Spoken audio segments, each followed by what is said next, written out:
Leitura do capítulo O Cavalo de Madeira e o Fim de Troia, do livro Mitos Gregos, por Paulo Sérgio de Vasconcelos, da editora Objetivo, em 1998.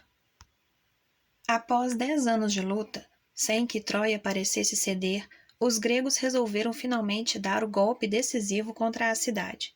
Empregaram o que seria muitas vezes reconhecido como seu maior talento, a inteligência e a astúcia.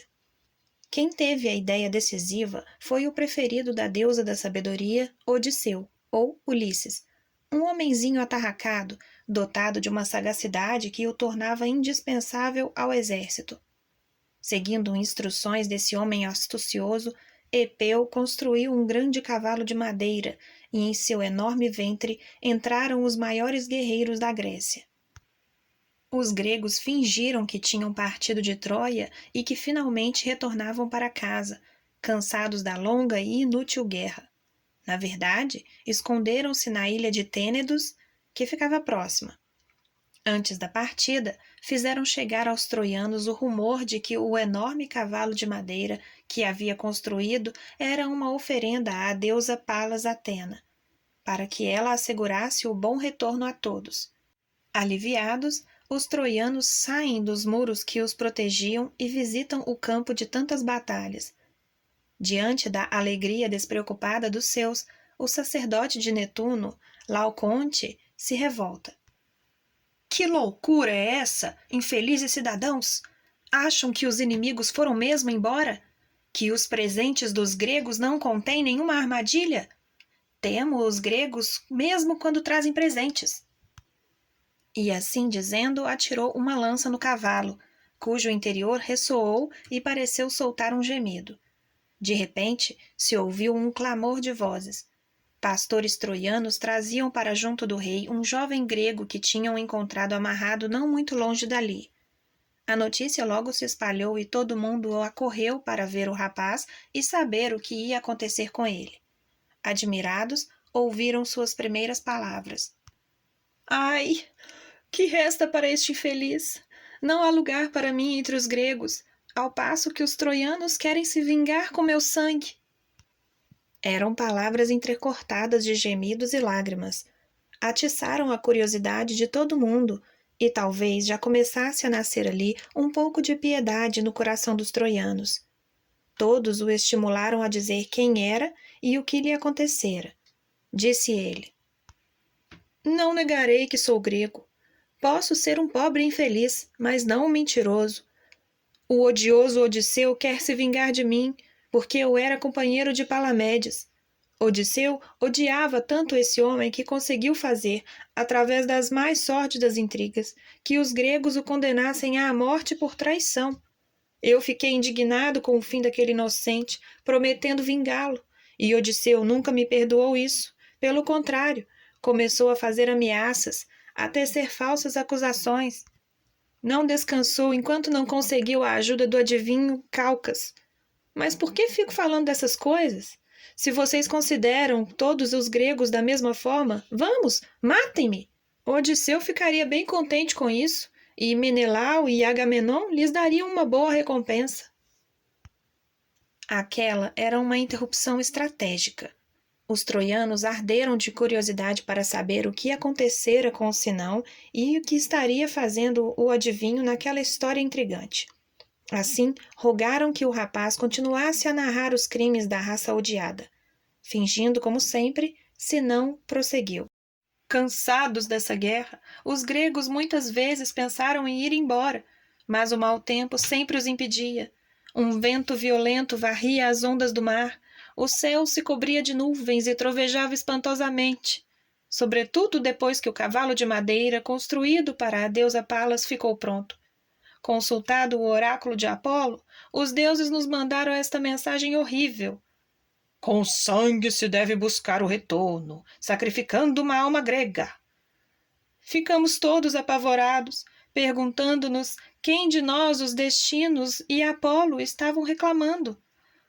Odisseu, então, traz o adivinho Calcas e o obriga a dizer que os altares estavam destinando à morte.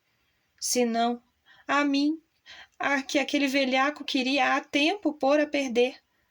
Todo mundo, aliviado de escapar à morte, aprova as palavras de Calcas. Chega o dia do sacrifício. Amarram-me e colocam fitas em volta da minha cabeça, polvilhada com cevada e sal, como é o costume fazer com os animais oferecidos aos deuses em sacrifício. Fugi, confesso a vocês, mas já não tenho esperanças de rever meus queridos filhos e meu saudoso pai. Pelos deuses do alto e pelos numes da verdade, suplico-lhes, tenham compaixão de uma alma que suportou tamanhos sofrimentos sem merecer. Sinão terminou esse discurso em lágrimas, comovendo o coração dos troianos. Por fim, com a mesma habilidade, contou como o cavalo fora construído para obter as boas graças de Palas Atena.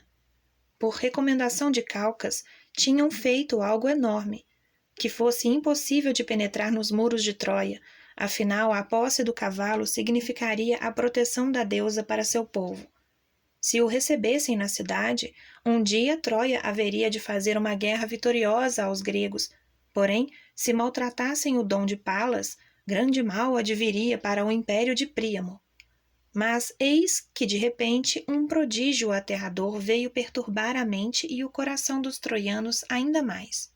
Quando Laocoonte, que atingira com a lança o cavalo deixado pelos gregos, estava sacrificando um touro na praia da ilha de Tênedos, através das águas tranquilas, duas serpentes gigantescas começaram a vir em sua direção. Tinham enormes anéis e seus peitos erguidos e suas cristas cor de sangue se sobressaíam sobre as ondas. Faz-se um estrondo no mar espumante. E eis que logo chegam à praia e se dirigem ao sacerdote com os olhos ardentes injetados de sangue e fogo e vibrando as línguas sibilantes.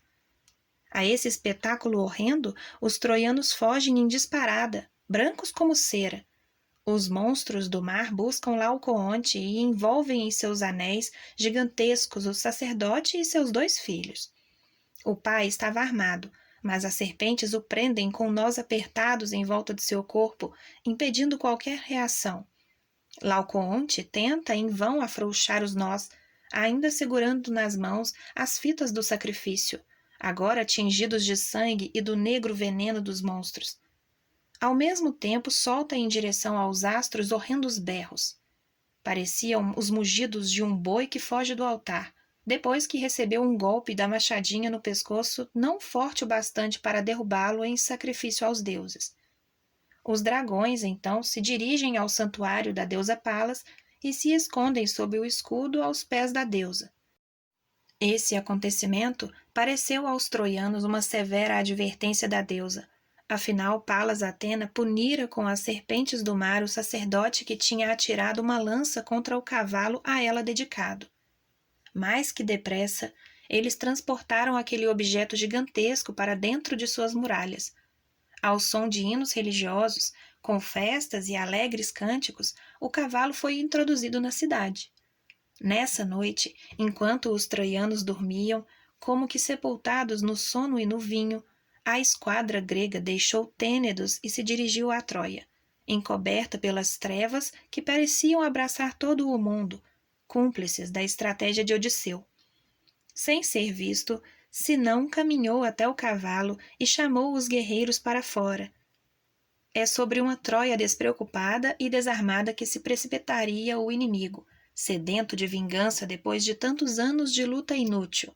E aquela foi a última noite da outrora próspera cidade asiática, vítima dos deuses, da esperteza de um grego, de palavras e lágrimas mentirosas, mas também da sua própria boa-fé e compaixão.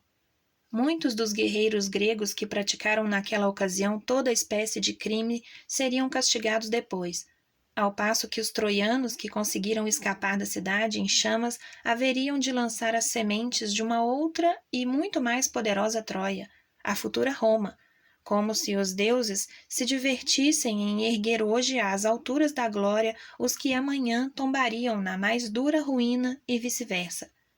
Mas essa já é uma outra história. Em pouco tempo, uma cidade próspera e rica tombava em ruínas junto com seu velho rei, Príamo, logo reduzido a um mísero corpo decapitado, sem ninguém que lhe desse sepultura. Em pouco tempo, toda a cidade se enchia de lágrimas de mulheres e crianças logo escravizadas para servir aos senhores gregos. As trevas que haviam dissimulado a irrupção do inimigo pela cidade iluminavam-se com o fogo de um incêndio que parecia querer durar para todo o sempre. Final da leitura do capítulo O Cavalo de Madeira e o Fim de Troia.